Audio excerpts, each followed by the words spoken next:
There are things you shouldn't tell people who still think night work is just quiet and boring. I know because I used to believe that too, until the nights kept answering back. If you plan to stay through all four of these, hit subscribe and ring the bell. Stay until the end and like if it gets under your skin. My name is Elias. I guarded the old textile mill on the edge of town for 3 winters. Years, maybe. Time thinned out when the wind learned the building's name. The mill sat beyond the last lit sign, a hulking thing of corrugated metal and glass that spidered with shadows. My rounds were simple. Check the east gate, pass the warehouses, walk the rows where machines slept cold. I brought a thermos, a flashlight with a loose switch, and the jacket my father gave me the winter I left home. His name was stitched inside the collar. I wore it every night because it held his warmth like a promise. At 2:30 a.m., the clocks in the office stopped. I don't mean they lagged, they stopped dead, hands frozen at 02:37. The digital index on the security console blinked amber and then nothing. I remember the silence after that, how it felt like the building had exhaled and decided to hold its breath.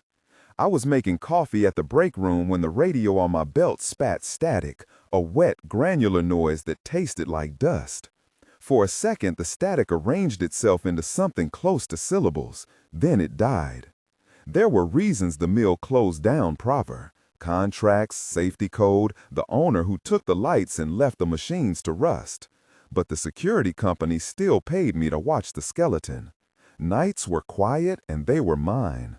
You become a cataloger of small sounds when you work nights. The squeal of a locked gate, the thin ring of a distant hinge, the way the fluorescent in the lunchroom hummed like an animal.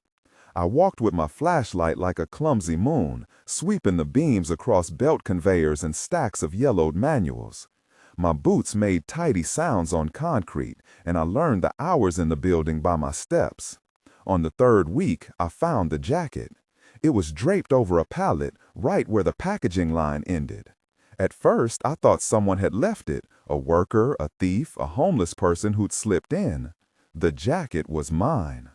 The initials on the inside lacked the embroidery my father had sewn. Someone had ironed a label over the old stitches. My name, Elias, was there in a different hand, neat and pale, like it had been burned or washed into the fabric by something that did not use thread. I remember how my hand hovered above it, how the air around the pallet felt colder than it should. I checked the cameras. The feed showed static, and then a frame of the pallet with a jacket already on it, as if the jacket had been there since the beginning of the night. But my rounds had passed that aisle only an hour earlier. I had checked the pallet. I had noted its emptiness in my log. I wrote it down with a tired pen. 015, packaging line clear. The logbook was a paper thing we used because the company said so. It had my handwriting looping in the margins. That night the logbook had a new line. My handwriting, the same slanted letters I make, wrote 0237, jacket on pallet. There's a gap. I didn't write that. My pen lay in the coffee stain by the sink. I called Diaz on his cell. He answered like he always did, slow and distant. "You're playing jokes again," he said. He sounded like he was somewhere brightly lit, not in a hollowed building. I told him about the jacket. He laughed, then went quiet. Later he called back and said he'd been downstairs in the diner the whole night. He didn't sound like the person who'd been with me at the mill. He said the cameras were old, maybe someone tampered with the feeds. "File a report, Elías. Paper trail. They'll sort it." He told me to take the jacket to the office and lock it in evidence, which is how paper thinks the world ends neat. I took the jacket, folded it like a relic, and thumbed the stitched name. That warmth was not my father's. It smelled faintly of oil and something sweet, like the candy my sister used to tuck into the lining when we were kids. The candy smell is what woke me up later, standing under the packaging line with the jacket over my arms, and the flashlight guttering as if someone had closed the lid on the world. The first time I heard my name, it was not from someone in the room. It came from the pipes above the machines, thin, wet, as if the building itself had mouths. "Elías," it said, stretched like yarn. My chest went tight. I have never heard a voice line up with my name and feel so intimate, as if the building knew something about my childhood. I answered aloud, because what else is there to do when you work alone? "Who's there?" I said. There was no one. But the radio static hummed again, and this time the static shaped the sound of my father's laughter. One quick inhale I had not heard in 10 years. It was a ghost in stereo. I swore out loud and started running the route, checking every door, every office. The jacket was suddenly slung over a beam above my head, my name staring at me from above like a sigil. I ran for the office to call the supervisor. My hands were shaking so hard I couldn't dial. That's when I noticed the clocks. Every single clock in the building. Wristwatch faces, wall siblings, the old brass clock above the main doors, stuck at 0237. My own phone said 0228.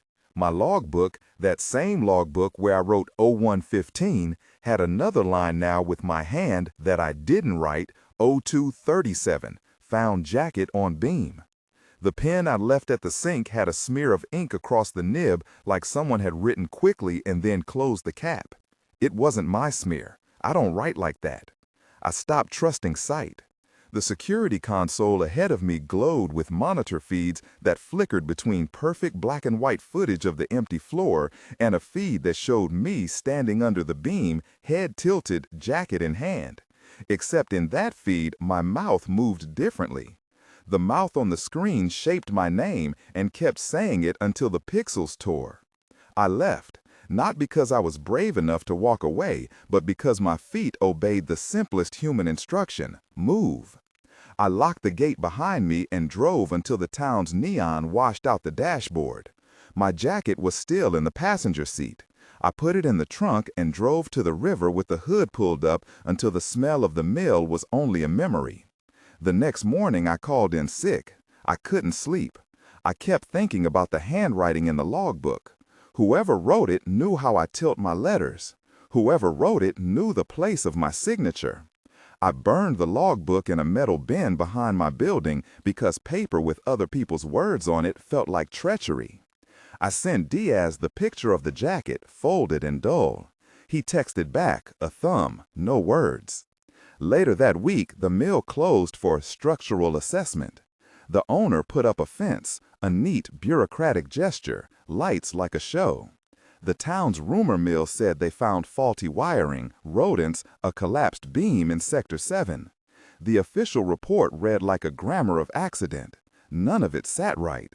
The jacket had been nowhere in the inventory. When I went back 1 month later to the fence, the mill's gate was open. They said it had been towed for hazard mitigation.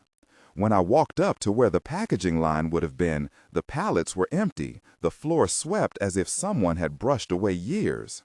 I stood in the sunlight and called the number on my old badge. A secretary answered and said, "There's nothing here registered under that name, sir." She sounded polite, like someone reading off a page. I quit. Nights hollowed me.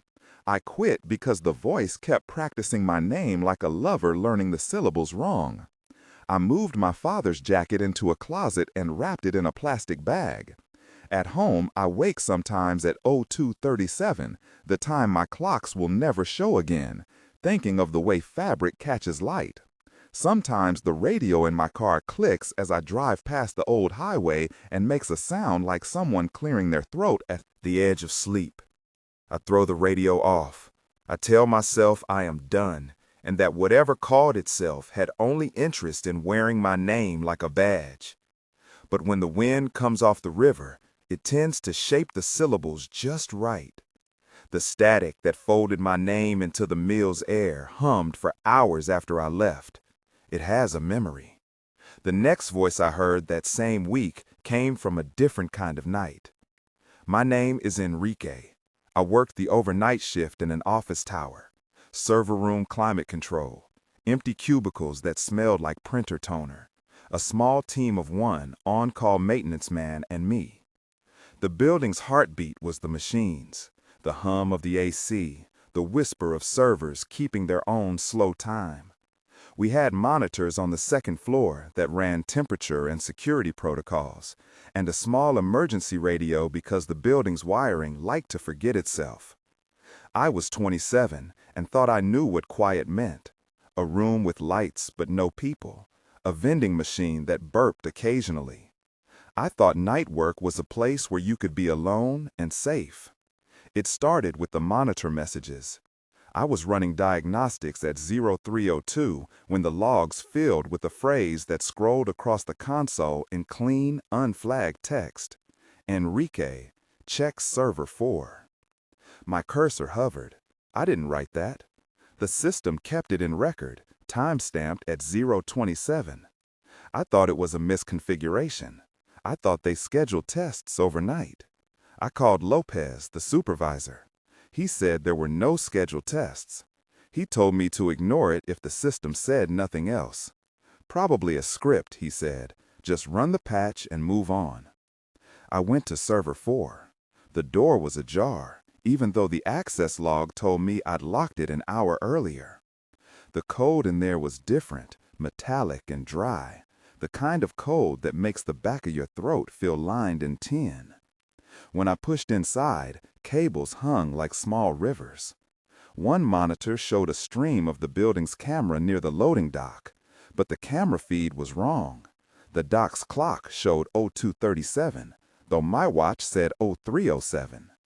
The camera angle held steady on an empty bay, and then shifted, slow as breath, to the loading door. The loading door opened from inside. That was when I heard my name. It was not recorded. The log did not show sound. My ears registered it all the same, the way your skin remembers heat. Enrique, it said from inside the pipes, or perhaps from the vents, a long, low sound that might have been voiced by someone near the motors. I walked toward the sound because that is what maintenance men do.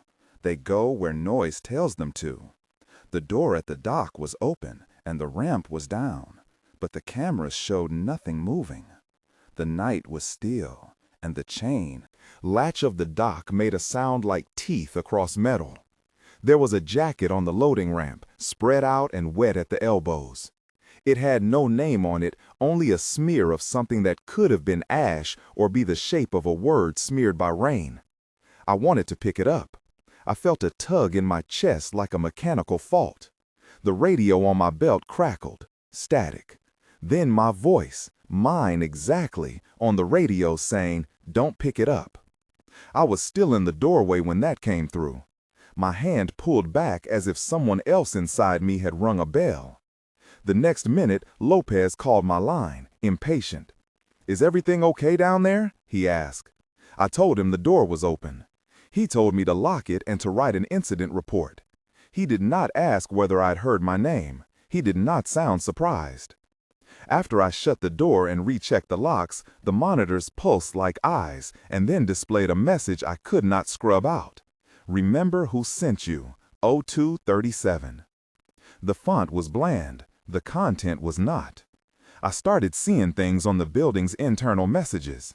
The elevator panel, which we keep blank for security, once scrolled a single line, "Enrique, last floor." My credentials showed an extra swipe I didn't make. The coffee machine in the break room brewed at odd hours, leaving a cold pot that smelled like burnt metal. People told me that computers ghosted sometimes, that logs corrupted, and servers behaved like temperamental animals. "That's it for you," the on-call man told me. He was a heavy-set guy named Ramirez who liked to hum while he worked. He never hummed again after the night he vanished. Ramirez and I did rounds together one night because the HVAC had an alert and the contract said 2 people on any high-risk sweep. We went down to the sub-basement, the place where the building's skeleton shows through concrete. It's a rectangle of pipes and laddered shadows. The air smelled of mineral and old coffee. We made jokes. He tapped my shoulder. They always do that before they climb ladders. And said something about taking the long way around to see if the cameras would follow him. He walked ahead and then turned, smiled the distracted smile of someone tired, and the cameras on my tablet showed him walking with me. Then the feed on that particular monitor went fuzzy. When it cleared, the monitor showed me alone. Ramirez was gone. Not around a corner, not behind a rack, gone. The timestamp on the footage was 02:37. I called his phone until my fingers cramped. No answer. I ran the maintenance corridors, shouting his name until the building answered with its own thin noises. I found his flashlight lying on a grate, light still on, beam pointing at a wall of pipes. His jacket was folded on top of a unit. The jacket smelled like the server room. Heat, a faint sweetness like the mill's jacket. On the jacket's cuff, someone had written, in small, precise letters, "Remember who sent you." I filed the report. I told them I'd done my rounds and that I'd left him by the panel.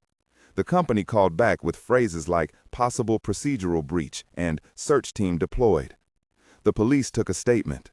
The security footage inexplicably corrupted for 20 minutes of the sub-basement when I was positive we'd been on camera. An internal memo suggested he might have left voluntarily. That line sank like a stone. Friends told me at the end, over beers that tasted like disinfectant, that it could be any number of things. A mistake, a decision, an accident. I smiled and kept my hands in my pockets. I had the image of his flashlight beam pointing at a blank white wall where nothing could be. After he disappeared, the building's messages increased. They were not always words. Sometimes they were small images warming on the monitor. A jacket on an empty ramp. A pair of gloves abandoned on a server rack. A smear of handwriting in a language that matched mine but didn't. They always looped back to 02:37. Sometimes my own face would appear on the screens with a lag. Me turning my head slowly, eyes unfocused, mouthing a syllable that the speakers could not catch. I left the job 3 weeks later. My nights became a series of failed sleeps and appliances that made their own noises. I moved into a studio where the walls had no vents. For a while, I thought the silence would be a cure. It was not. The radio static followed me in dreams, small crystalline clicks that gathered like insects. Sometimes when I wake, my phone has a line in the Notes app I didn't type. 02:37, check back. The building sent a final email about security changes and required retraining. The subject line, "Remember protocol." It felt like a joke in a language that speaks only to me. When people ask me what happened, I tell them the truth, because that's the only story that makes sense to me. Things appeared that shouldn't. A colleague vanished. The machines talked, and the time kept coming back to one number. I am haunted less by the idea of a thing than by how neat everything folded into a timestamp like a prayer. If you work nights, they'll tell you to keep a steady routine. They never warn you about the messages you can't unsend. The log on my old workstation still pings for updates sometimes. My phone vibrates with phantom alerts. When I've driven past the tower at 2 in the morning, its windows go dark like a lid. Once, in the passenger seat of a rideshare, I glanced at the driver and saw a shadow move behind his ear like an insect. He was humming. He hummed a tune I think I heard in the sub-basement before the feed cut. I closed my eyes. The static between the mill and the tower started to feel like the same cloth, different buildings wearing the same brand. The next account begins with another clock, the same hour returning as a sting. My name is Jorge. I was stationed at an outpost that sits where the road forgets to be useful. Fog wraps the fences there like a winter blanket. We patrol in pairs and in silence unless the radios grow loud. Our world is perimeter lights, low talk, and the smell of diesel. You learn to read small disturbances, missing footprints, a hung piece of wire, because the odd things are often the only things that tell you where the danger is. I had done patrols for 5 months when the night altered itself. It started with the boundary lights. They blinked, all synchronized, then went dark together for exactly 1 minute. The logbook registered a power hiccup at 02:37. The generator kicked back on with a wheeze and a smell of burnt oil. The fog outside the fence rolled like a slow ocean. I was on watch with Ramirez. Funny how names like that keep threading through these nights. But not the same Ramirez as the tower. This one had a different face and a scar along his cheek. We joked about the lights being on the fritz. We checked the transformers, because that's what soldiers do. We moved toward the mechanical heart and prodded. When we reached the transformer, the fence line felt longer. The stretch between the posts had deepened into a corridor. It was still, but the distance hung like an extra breath. The distant patrol marker that should have been 200 meters away looked stretched, the trees leaning like slow hands. Our radios caught a whisper that sounded like someone running their nails across fabric. Then the whisper said a name. It was my name, Jorge. The voice was layered, several breaths at once. I thought it was the wind, the way you think things at first because fear is a reasoned snake. But the fence post I leaned on had my jacket folded over it, my own jacket, the one with my name stitched inside, the one I left in the locker room. The inside collar had fresh letters added in a hand I didn't recognize. My stomach went ice. I can tell you that there is a human sound that happens when the world turns subtle. You swallow, and it feels like swallowing nails. Ramirez put his hand on my shoulder, his fingers hard and warm. He said, "It's only fog, Jay." He tried to laugh. His hand didn't move after that. We moved down the corridor light because that is how you chase answers in the dark. You follow what looks wrong. The further we went, the more the fence changed. Posts drifted like trees in a tide, and the path between them elongated until our steps multiplied into small complaints across the ground. Time dilated. My watch slowed. I took one step and thought 3 had passed. The radio's clock read 0237 in white numbers that looked like teeth. At the far end of the stretch, we saw a shape, hooded, taller than a man should be, and stitched with the suggestion of uniforms. It held no face. I don't mean it wore a mask. There was an absence, a blank, like a photograph where the person had been scraped away. The figure stood with its hands at its sides, and at its chest there was a patch of cloth that looked beige in the fog. As it turned, I heard voices, low, harmonized, as if every night shift worker I'd ever known were speaking through its throat at once. They all said one thing: "Remember who sent you." Ramirez shouted and stepped forward. The figure did not move. The space between us smelled like wet concrete and sugar. When we got closer, the figure reached out. It had no fingers. It had the idea of a hand, like a shadow trying to be useful. The reach grazed him, and he crumpled like a stack of old papers, gone, not in blood, but in a kind of unmaking. The scarf he'd been wearing dropped and lay on the ground. There was no wound. There was only a place where the air had been emptied. I screamed. Of course I screamed. I called his name until the name sounded like a cracked bell.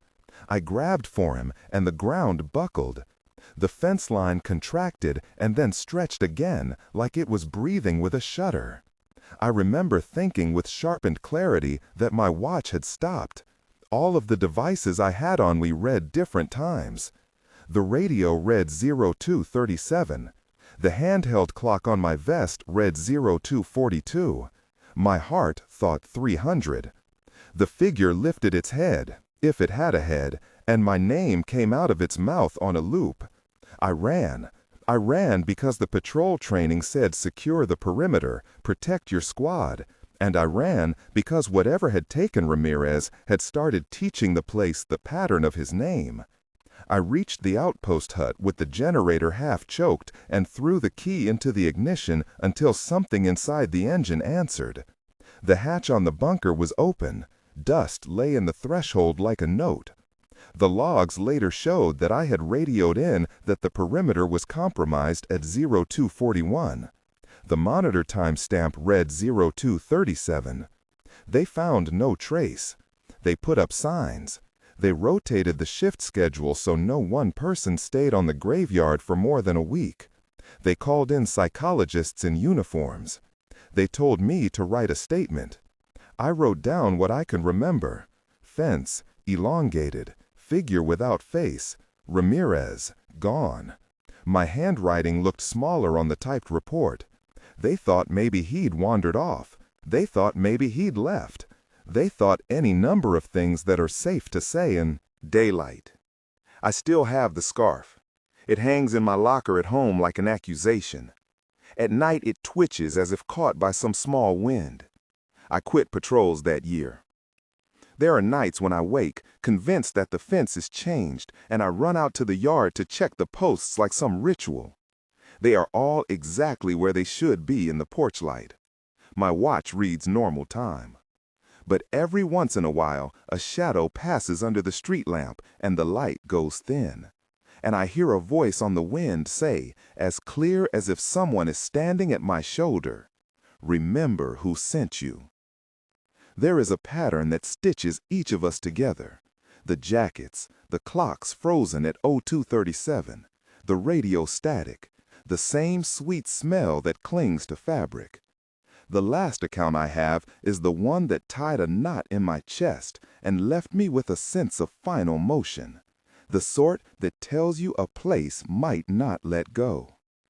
My name is Carlos. I work nights in the municipal records office, the place full of boxes and files and the sort of paper that keeps people honest, or at least makes it look that way. My job was to digitize records, to coax old ink into pixels that could be searched. At night, the office smelled like dust and lemon cleaner. The scanners hummed like small teeth. I was good at it because I liked to watch letters become lines and the lines become searchable. It felt like sorting the world into a straight spine. I had been on the graveyard shift for about a month when the day the building stopped being just a building arrived. It was a Wednesday, or at least the calendar said so. I was fed up with caffeine and wearing headphones that leaked sound so I could pretend the office wasn't a tomb. My only companion was the screen that tracked uploads. At 02:37, the main server issued a system-wide alert. Authorized access, Carlos. My credentials must have been used by a remote client. The log said the action occurred at 02:37. My account had never been used like that. I was the one who logged every scan. I thought it was a bot, a glitch. I thought the old machine had an itch. But the printer in the back room spit out a single page with my name at the top and one line underneath. Look behind the last shelf. The page was the sort of thin government stock that crinkles when you touch it. When I followed the instruction, there was a shelf I did not remember seeing. Metal, low, where obsolete microfilm sat. Behind it, taped to the wall, was a photo of me. It was recent. I could tell by the sweater I was wearing. My face looked tired, the eyes too bright. On the back of the photo, someone had written neat and 02:37, remember who sent you. I tore the photo down and stuffed it in my pocket like contraband. For a long time, I kept thinking about who could have taken it. The office had keyed doors and logs. Cameras lined the hallways but seemed to enjoy their job of recording everything but meaning. I asked the night clerk if anyone else had come through. She shook her head. "Just you," she said. Her voice was flat like the taste of plastic. She told me the building had a glitch in its access control the night before. "It's the systems," she said. "We'll have IT check it in the morning."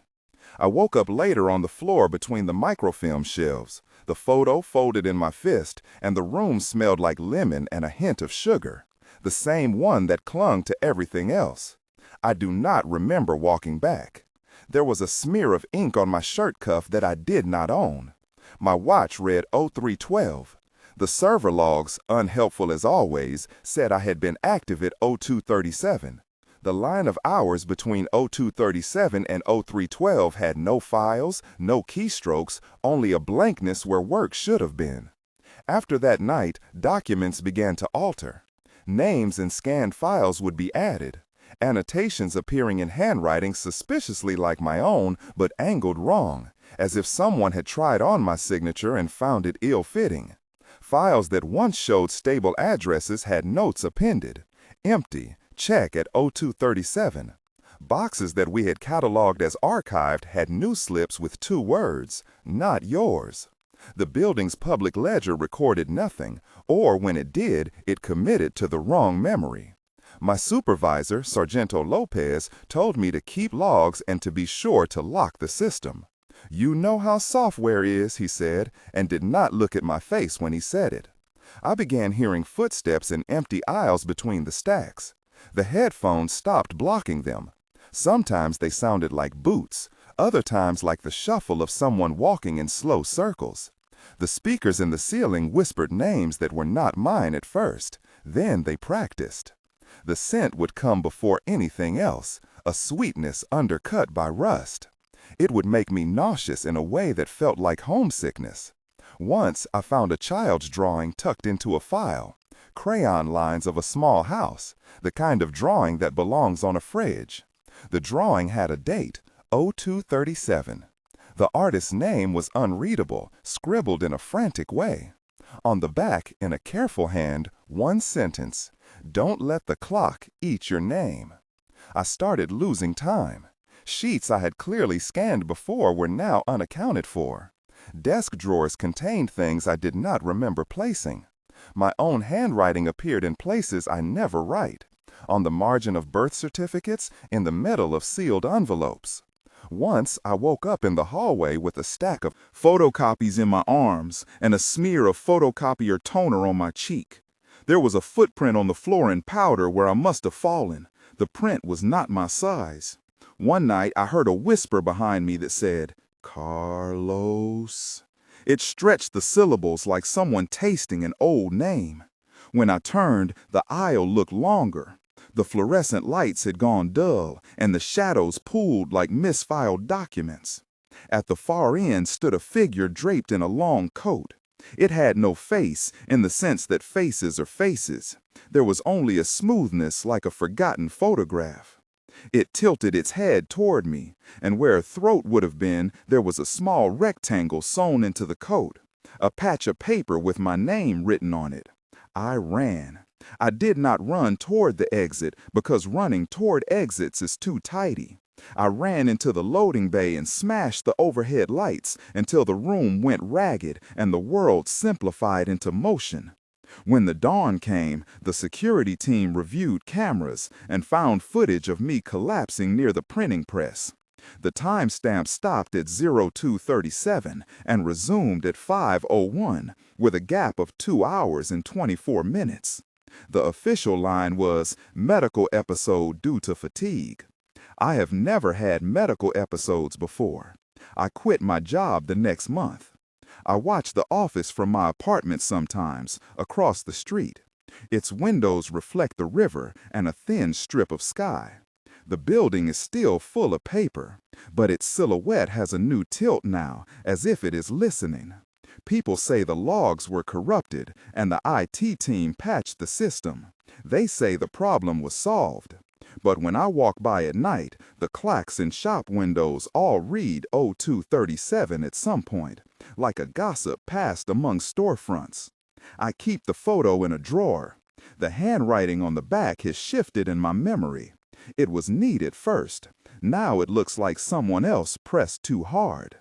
I try not to think about that small rectangle on the coat that wore my name as an offering. I try not to look at the gaps in my days. But the pattern follows. Jackets folded where they shouldn't be. Clocks aligning on the same minute.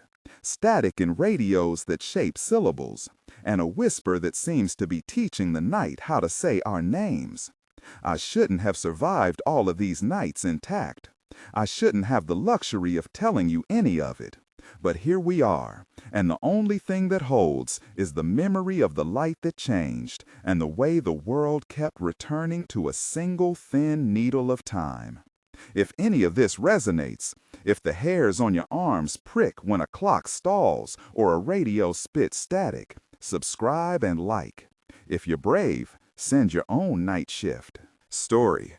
Maybe the pattern will learn a new name. I tried normal things first. I slept more. I left the blinds open so the apartment lost any sense of night and became a long, bright hallway of hours. I stopped drinking coffee after noon. I started taking photographs of every clock I could find and cataloging them in a cheap notebook. Shop windows, street lamps, the dashboard of the taxi I took once to nowhere. Each time I crossed the street to the office, I turned my face away as if by looking directly at those glassy windows, I could give them permission to close on me. None of it worked. The clocks continued to gossip. They stopped at 0:20:37 in unison like a choir making a joke at the end of a funeral. Once, while buying a soda from a vending machine that should have worked like a machine, the digital display blinked 0:20:37, and the can inside rattled as if something else had moved. The cashier shrugged and told me the machine had been temperamental since a power surge. When I checked the security tape later, because I checked everything now, the tape showed a dark seam at 0:20:37 and then resumed with me walking out of the store several minutes later holding an empty hand. I needed other witnesses. Solitude was a slow eraser.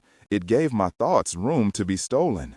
I started leaving notes in places I used to work, under a loose tile in the loading bay, tucked behind a bulletin board in the staff room, taped under the lip of the copy machine.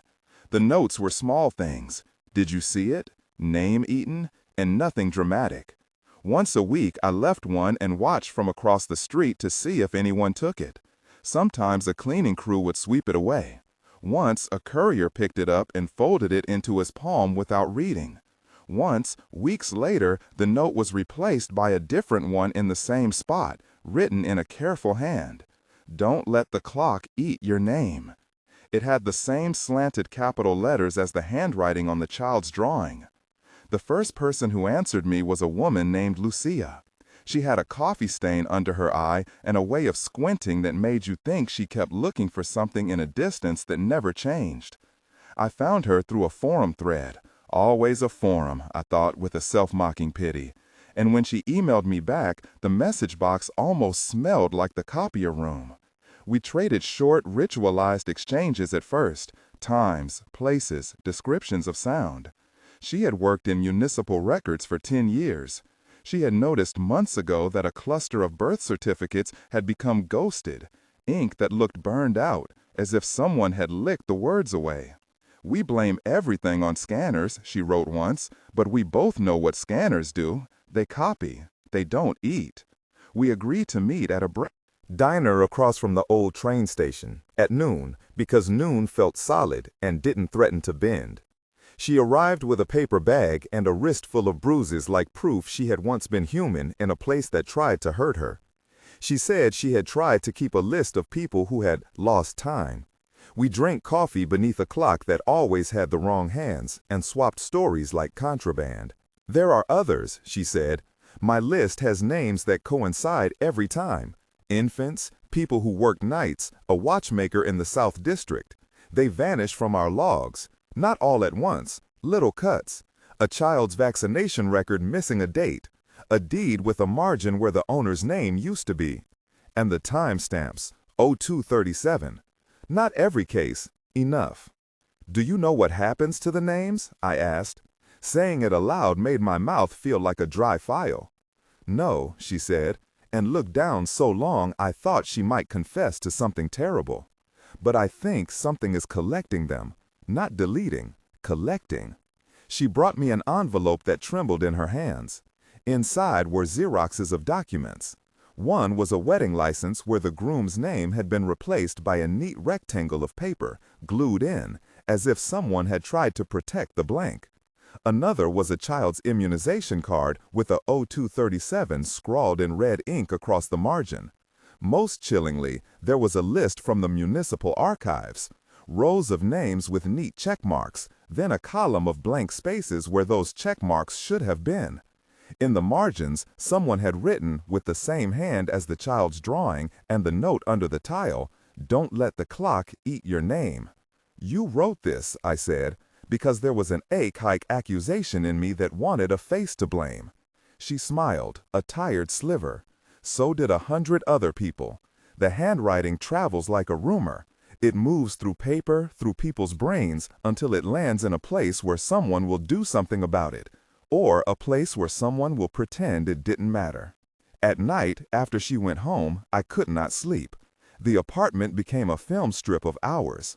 I taped pictures of clocks to the wall across from my bed. They looked like a congregation. I took the child's drawing from my drawer and held it up to the light. The pencil had been pressed down so hard it had made the paper thin. The little house had one window crossed out by a shaky line. The time written under the house, 0237, had a smudge that changed every time I blinked. The patches of paper sewn into coats kept returning to me as a possibility. If the figure wore names as offerings sewn to a chest, maybe the answer was in the clothing. Lucia knew a dry cleaner 2 neighborhoods over, a place that took in old coats and never returned them. He had a ledger of items dropped off, and sometimes the ledger had gaps. She took me there. The dry cleaner, a man named Sergio, kept the shop half full of shadows and the smell of starch. He wiped his hands on a towel the way someone cleanses themselves of a sin. He wouldn't meet my eyes. "You know why coats don't come back?" I asked. He shrugged. "People don't want them." He looked around like he expected someone listening in the shadows. Or they come back without what they came with. What does that mean? They come back without the small things, tickets, keys, names, he said, and the syllables slid across the counter like coins. Sometimes clients pick them up and they are tattered. Sometimes they don't come at all. I left with a ticket to a storage locker. He said he'd been paid in cash to keep. The locker smelled of cedar and mothballs and something metallic, like old batteries. Inside were coats folded like secrets. I dug with hands that trembled and found one that was nearly my size. The lining had been replaced with new fabric, and someone had sewn a rectangular scrap of paper into the seam, the edges of the scrap browned as if from a candle. My name, in that same careful hand, sat on it like a label. I did something painfully childish. I ripped the paper out and held it up. It was blank. Not blank as in empty, blank as in deliberately sanded smooth. There were faint indentations where letters had been, like a ghost of writing. Under those indentations, a faint residue of ink looked like a place where the name had been stolen and then scrubbed. My stomach went cold. The inside of the coat smelled of coffee and iron and a child's hair. At home, I put the coat over a chair and slept in the chair and dreamed of a corridor of clocks. In the dream, each clock had a mouth and it whispered syllables. When I woke, my own handwriting had crawled across the cuff of the coat. "Come back at 0237. I considered not going.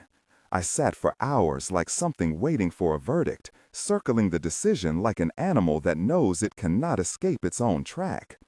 The voice in the coat, my voice, had written those words. Who else could have? I had not been to that cleaner in weeks. The handwriting in the coat looked more like mine each time I studied it. The small loop on the O, the impatient slash of an S at the end. It made no sense.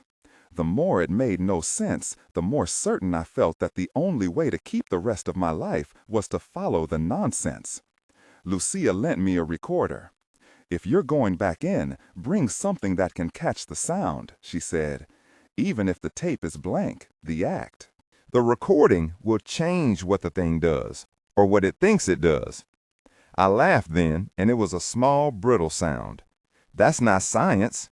"No," she said, "it's superstition, which often looks like useless things until you need them."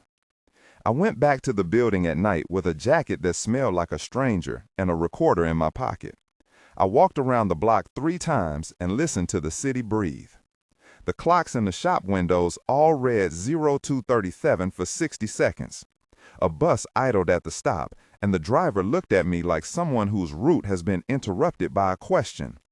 A woman with a grocery bag walked 2 steps in front of me and then paused, her head lifted as if a memory had stopped her. She looked at me with the same smile Lucia had. "Be careful," she said, and then she was gone into the dark. I slipped in through the loading bay the way I'd done it 1,000 nights before when I still believed in shifts and keys and systems. The security cameras clicked with the polite mechanical gestures of a world that believes itself safe. I carried the recorder like a talisman and kept to the shadows.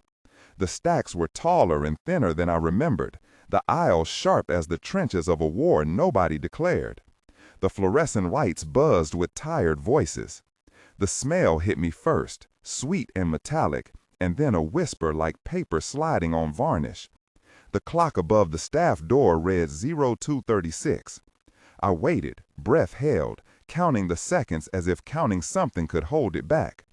The lights dimmed a fraction. The speakers in the ceiling gave a soft static like a throat clearing. The name started slow, like a choir testing the key. Fragments of words, consonants floating. Then the loud, precise engraving of a single syllable, my surname, washed through the room. My knees went weak. I recorded it. Something moved at the end of the aisle. Not walking, at first, more like a ripple that rearranged the air. A long coat unfolded where a coat had not been. The thing that had no face stood as if attending to an inventory of the world. Where its chest would have been, the rectangle of paper flapped as if caught in a breeze that had no cause. The paper bore no ink. I thought then of the places in my life where I had been careless with names. The jokey nicknames at the coffee machine. The times I let a colleague sign a form in a hurry. The marriage certificate I had once misread while trying to help a couple correct a date. I thought of all the ways a name can be offered up, casually, like change pushed across a counter. Car, it said, that long, stretched whisper. It tasted my name, like someone tasting a fruit to see if it was sweet enough to keep. I did not move. I had imagined acts of heroism. In the face of the unknown, we perform small, private acts. We breathe steady. We force our jaw to unclench. We make sure our recorder is on. The recorder's red light glowed like a small eye. For a moment, I believed a recording could hold the thing's voice hostage, keep it from moving on to other names. For a moment, I believed in the power of documentation. The air shifted and the patch on the coat began to peel back like a tab on an envelope. A thin slip of paper, almost translucent, slided out and hung between us like an invitation. Where it had been sewn, there was a faint ghost of a letter, my initial. My heart hammered in a rhythm that felt like a filing system collapsing. The slip unfurled. It was not my name. It was a date, 0237. There was a sound then that I had never heard before, a knitting noise, like someone stitching together hours. It was not words, but intent. The lights went ragged. My recorder whined and then produced a clean white nothing. The whispering names sped up like a train gathering speed. One after another, faces I had not seen in years rose out of the aisles in paper-thin forms. A child with her hair in braids who used to play in the courtyard. A man in a security uniform like the one I had once worn. A woman whose laugh used to come through a telephone wire. They stacked in the corners of the room like unpaid files. I reached for the slip. The impulse to take hold of whatever was attaching itself to me was as natural as breathing. My fingers brushed the paper, and the world lurched. For a second I could feel lines of my life come loose, as if someone had plucked staples from the spine of a book. I saw, in a flicker like a negative image, my face on a form with a space where a name should be. I heard the child's drawing whisper the admonition, "Don't let the clock eat your name." I peeled my hand back, and the coat let out a sound like a page flipping. The slip snapped back into place. The rectangular paper on the coat sealed itself as if stitched. The figure tilted its faceless head, and there was a sense of polite disappointment, as if it had expected more of a struggle.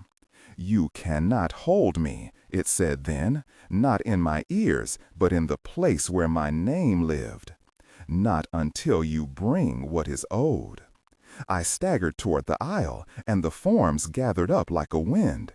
My recorder lay on the floor, and the red light winked and went out, as if it had been switched off by a hand that did not need fingers. A file slid from a stack and fluttered at my feet. Its cover was blank. I knelt and touched it. Underneath, in a shallow indent, was my name as it should be, Carlos Mendoza, neatly typed and then scratched out. The figure moved then, not toward me, but into the space above the file room where the world felt thin. From there, it reached down and plucked a sheet from a desk calendar. It held it up, and the date spun like a coin. 0237. You must return what is taken, it said. The voice was not cruel. It was a bureaucrat, precise and patient and inexorable.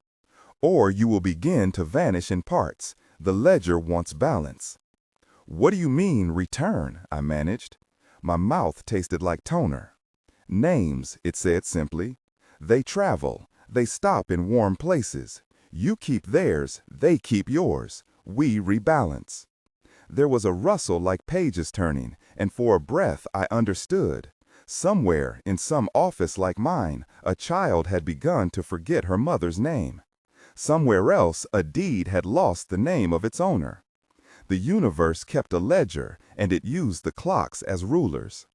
How do I return them? I asked. I felt absurd asking about procedure from a faceless coat, but the coat looked at me as if paperwork was the only language it respected. Bring what was recorded at 0237, it answered. The hours are thin. They gather the soft things. I thought of the piles of copies I had carried, of the child's drawing, of the photo in my drawer. The patch on the coat twitched like a thing considering mercy. Where? I said. The coat shifted, and where its mouth might have been, a sliver of corridor opened up that was not there before. It smelled like the stairwell that leads to nowhere and the inside of a baby's mouth. A stairway of minutes, all marked at 0237, descended into a place that refused to be mapped. Below, it said, where the clocks keep their teeth. I wanted to run. Everything in me wanted to claw away from the idea of descending, of bargaining with an entity that ate names. But the thought of losing pieces of myself, an old friend's face, the certainty of my own signature, was worse. I had lived so long on the assumption that the self was a continuous thing. The idea that it could be filleted into missing slivers made me feel as if someone had stolen my shoes and replaced them with someone else's. Wait, I said. If I return them, does that put them back? Does that stop it? The coat made a small, quiescent motion like a clerk closing a ledger.